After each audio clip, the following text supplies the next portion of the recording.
Hi, and welcome back to another Stone review.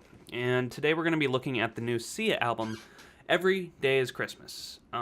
First off, before I get into this, I'd like to thank my 4 subscribers for subscribing to my channel.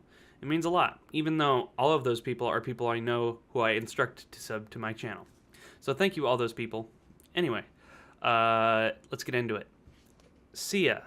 She's a very popular singer. All of her albums sell really well. All of her albums are critically acclaimed for the most part. Not all, but a good number.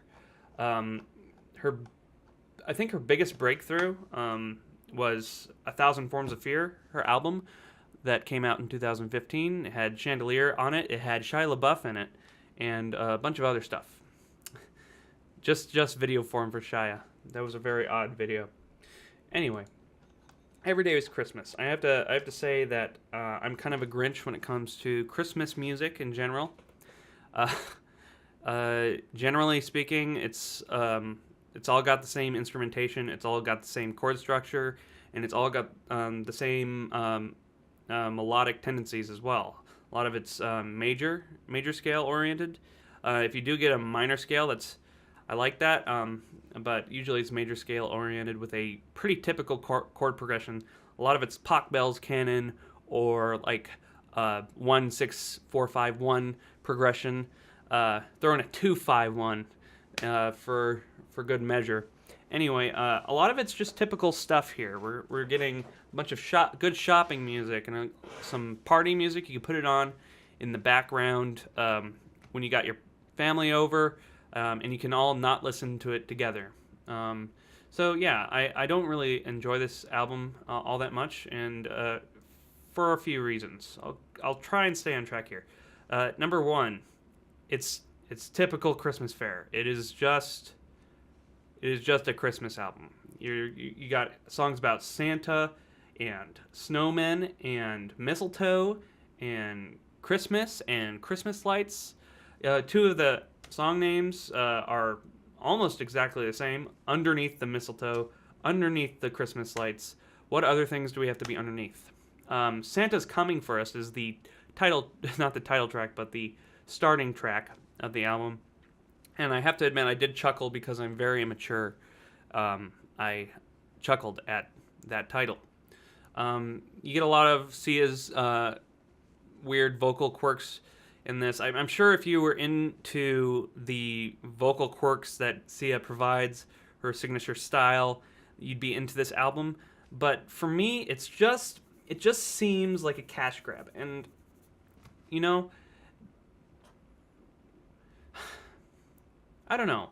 It's like, as an artist, if you're going to do a Christmas album, would you do what everyone else has done and just make a typical happy-go-lucky album? Or would you, this is what I'd like to see, like you're a death metal band, or you're like a fucking post-rock band, and you do an album, what Christmas really means for a lot of families. Because, in a lot of ways, Christmas is not this happy fucking thing that people make it out to be. It's not. It's like you are forced to spend money on a bunch of crap that you don't need. And that's what this album reminds me of. It just reminds me of a Nordstrom's playlist. I don't know. I'm just not into it. Things good about it, I guess it's got good production. Sia's voice is always good. It's a little bit comical at times with her mumble and throat thing she does. That's an exaggeration, but you know what I'm talking about. Anyway, some interesting instrumentation. There's some horns on it. But I mean, in the span of Christmas songs, it's like it's a typical album. First of all, the only reason I listened to this album was because I saw it on my Spotify new releases tab, and I was like, no way, really? Man, I hate it when an artist I like does a Christmas album. I hate it. It's just so lazy. So lazy.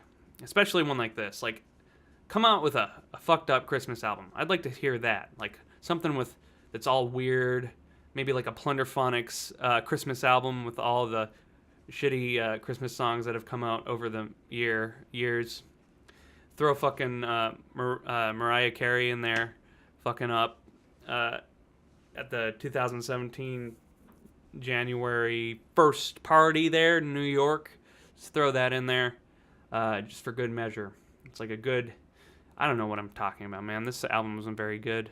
Yeah, I give it like a 40 out of 100. Just fucking go to a fucking Walmart and listen to it on the speakers. I don't know.